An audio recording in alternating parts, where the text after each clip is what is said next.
What's up, Colorado soccer community? This is Matt Pollard, managing editor of Burgundy Wave. It is Wednesday, June 17th at 9:09 p.m., and I'm getting packed. The vlog was really fun for the USA-Paraguay game, so let's run it back for USA Australia in Seattle with Lucas Harrington. Yeah, so I'm just getting packed night before. Oh, here's a look at my scarf wall. Got the Colombia-Uzbekistan game on. Here's all my stuff. We're going a little lighter on the packing because I'm only there for 4 days, only covering the one game. A little less sartorial, a little less volume clothing-wise. Got this shirt that I'm going to wear to the Sounder at Heart media mixer. Figured this will be a good conversation because we got some green, we got some OG Rapids. Going to talk to Jeremiah Oshan and a few of the Seattle people about Georgie Manungu. And then I was figuring for Juneteenth, we go a little bit more fashionable like this. This is something that I got inspired from my trip to Tanzania, and I figured that would be a hit in the press box. It's very African, but also maybe has some Aboriginal looks, so we'll see if any of the Aussies pick up on that or appreciate that. Also, over here, got my Men in Blazers jacket, which I think is going to make an appearance. And then this is from,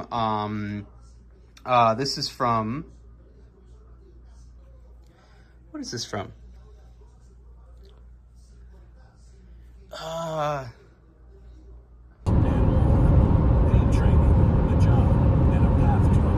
Harry Kane was? Yeah. It's a tough header. And the crazy thing about Harry Kane, I said this as we were watching the game, and I don't really... Good morning. It is just past 6:30 p.m. Here we are walking through the parking lot, having parked. Meredith, you want to say hi to the vlog? Hello. All right. We're taking a Frontier flight, and Spencer's en route as well. Last week was super fun, and hopefully tomorrow is fun too, regardless of whether or not Austin Trustee and Lucas Harrington play, which I'm not so sure that they will at this point, but we'll find out.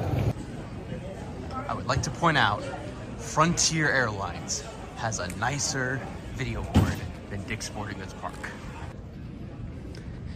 Fairly easy time with TSA this morning, but it is 6:30 on a Thursday in the morning, so certainly better than my flight back from Burbank, where my shoes actually sent off the alarm, and they had to like go through my bag and use little tab things to wipe it down to see whether or not there was a explosion or explosive related chemical in any of my bags. So that went through. So Burbank, not so great. Denver this morning here at DIA with the support and protection of Lucifer, much better.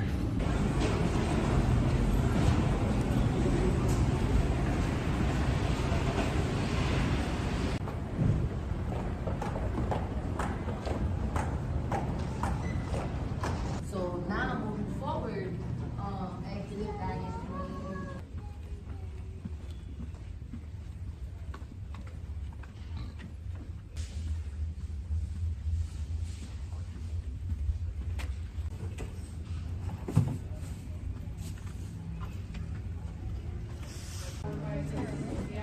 Here we are, the end of the earth. Last stop.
field to Seattle Stadium.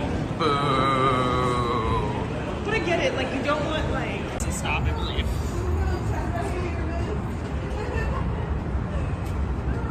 I wonder which stadium is that stadium.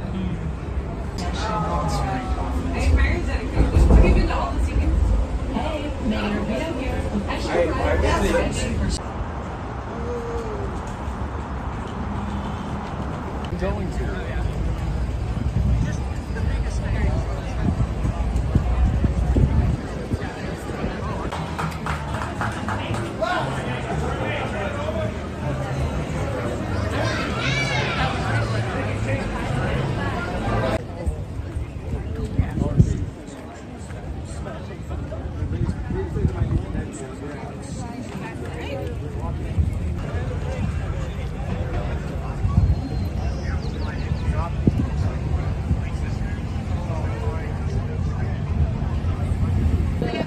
Mariners game going on. We're across a new brewery. I should point out, your signs are outdated. You haven't even updated who won the play-in game.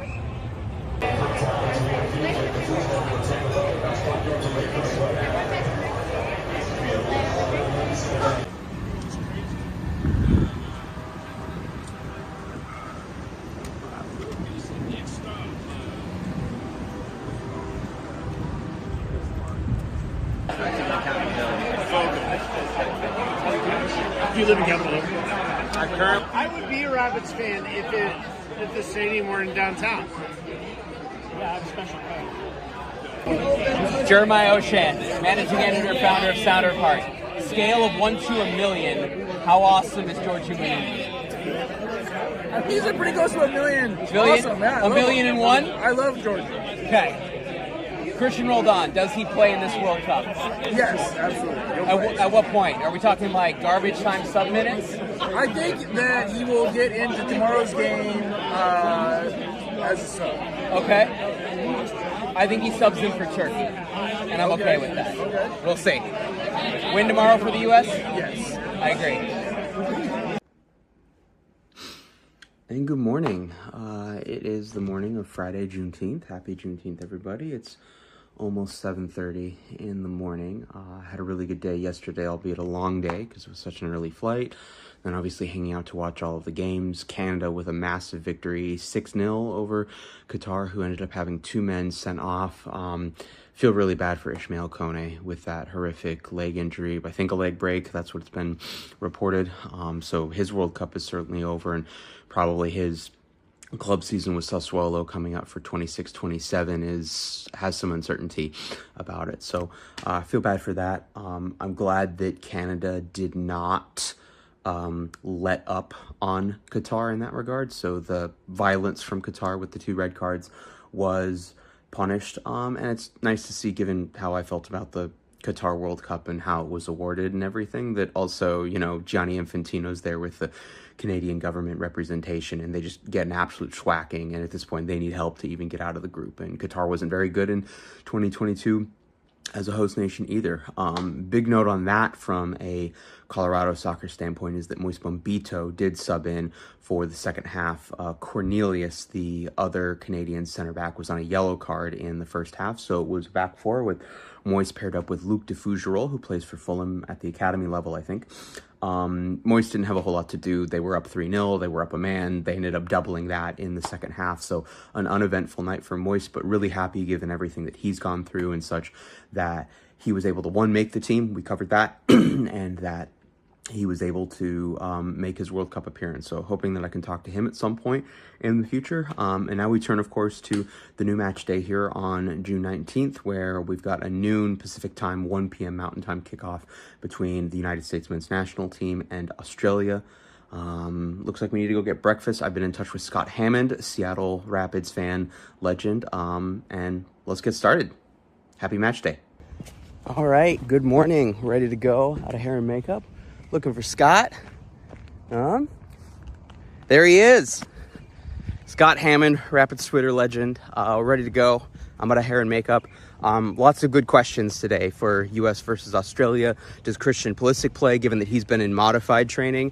I love that we've just decided that now the new word for it is modified training. Scott, I think you would appreciate this, of me being at Rapids training and then having to describe, oh, like he did the warm-ups and he did tactical drills, but then he did stuff by himself. So I have to like describe what they're doing specifically within doing stuff individually and then stuff as a group. And now Twitter and the federations and the comm staff is just like, oh, we're calling it modified training. That's one of the good words that I think we've come up with, a catch-all term. Let's get started. What we did around the Olympics, I totally stays, but the prosecutors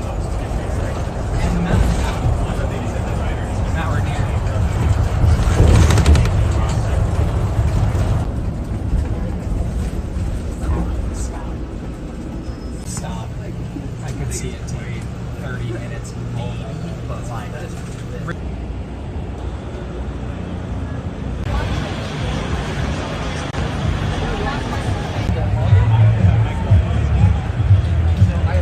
Oh yeah. Oh, now we're good. All right. Yeah, this was a big hit on Monday. You know,